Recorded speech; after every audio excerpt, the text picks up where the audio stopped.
Bonjour, j'espère que vous allez bien et que vous êtes prêts pour ce prochain exercice, celui-ci.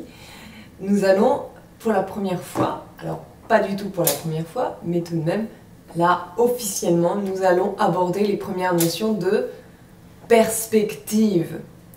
Ce mot qui fait si peur.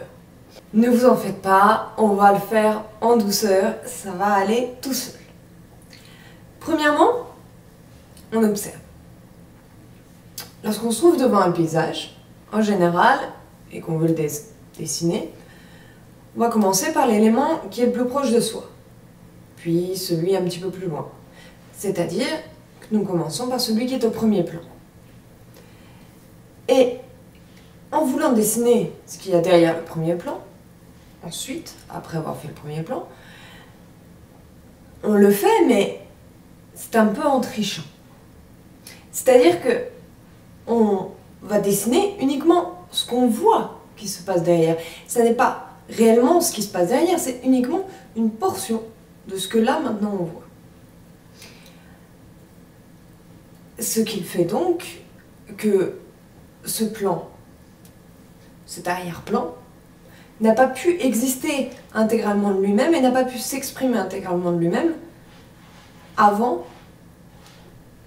qu'on ne fasse le premier plan. Et c'est pourquoi nous allons, dans cet exercice, faire l'exact opposé de ce que nous faisons intuitivement, on va dire.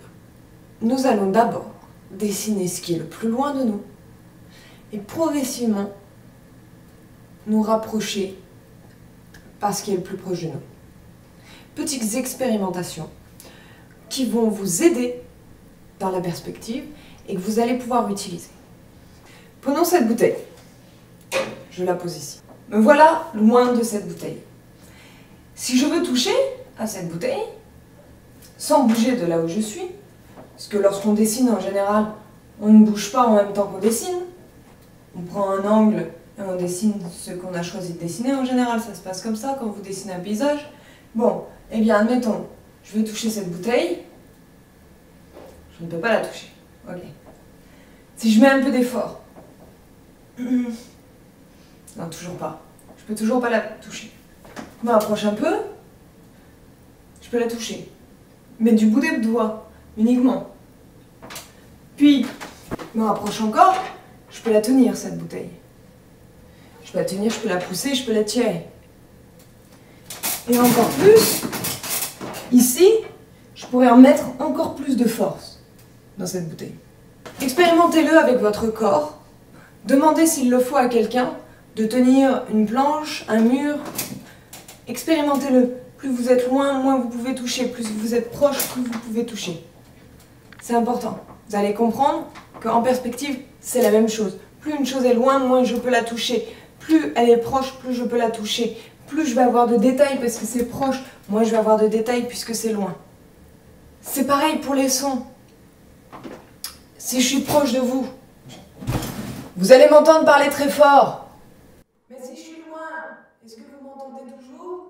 Quelle que soit la manière que vous ayez de comprendre ça, que ce soit par les sons, le toucher, comme on a fait, avec le corps ou l'ouïe, la vue, ce que vous voulez, ce sont des choses qui sont importantes de comprendre et de vivre, d'expérimenter, avant qu'on commence à réellement faire cet exercice sur la perspective et entamer, comme je vous disais, ce travail qui est déjà entamé en fait, hein, je ne sais pas si vous vous souvenez. Donc, dans cet exercice, on va commencer en dessinant le premier plan qu'on dessinera, qui sera très très lointain. Par-dessus, on va y ajouter un plan plus rapproché, et enfin le premier plan. En vérité, vous pouvez faire autant de plans que vous voulez. Le minimum que je vais vous demander pour cet exercice, c'est d'en faire au moins 3. Un plan éloigné, un plan moyen et un plan proche. Lorsqu'on dessine le deuxième plan, on peut avoir l'impression de supprimer ce qui a été dessiné d'abord en premier plan. Parce qu'en effet, vous allez dessiner par-dessus le plan le plus lointain. Pour autant, ce plan n'est pas supprimé. Il existe toujours, même si on ne le voit plus.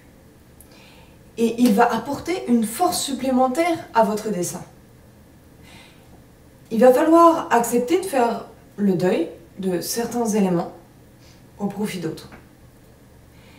Et finalement, faire le deuil, c'est quelque chose qui va être bénéfique pour votre œuvre. Souvent dans la vie, on doit le faire, on est obligé. On est obligé de faire le deuil de quelque chose. Mais ça reste toujours au profit d'un devenir plus positif. En tout cas, le deuil va nous permettre d'évoluer. Top, top, top, top, top, top. J'ai oublié de vous prévenir. J'ai oublié de vous donner des règles en plus. Ça me paraissait logique, mais en dessinant, je me suis rendu compte que je n'avais pas du tout dit. Je n'ai pas du tout abordé. Interdiction de revenir au plan derrière. C'est-à-dire que vous dessinez le premier plan qui est le plus éloigné, puis après vous dessinez le suivant, vous n'avez pas le droit de revenir en arrière. C'est toujours en avant jusqu'à ce que ça arrive vers vous. Et c'est à vous de gérer votre temps et de vous dépasser si vous êtes allé trop vite dans votre chemin, etc. C'est déjà ça. 2. Vous pouvez vous aider d'une technique qui est la suivante. Lorsque vous dessinez un plan, vous pouvez mettre un coup de fixateur pour être sûr de ne pas l'effacer et bien redessiner par-dessus. J'ai fait l'erreur au début et du coup on voit plus très bien certains plans. Donc utilisez cette technique, n'hésitez pas. C'est bon, vous pouvez reprendre. Donc maintenant je vais vous laisser le faire. Vous pouvez vous guider avec peut-être, si vous le souhaitez, une photographie d'un paysage ou autre, ou le faire depuis votre imagination, hein, ça n'est pas très compliqué. Minimum 3 plans, un éloigné, par-dessus un moyen et un rapproché. Et gardez à l'esprit ce que je vous ai expliqué. Plus c'est loin, moins je peux le toucher. Plus c'est proche, plus je peux le toucher.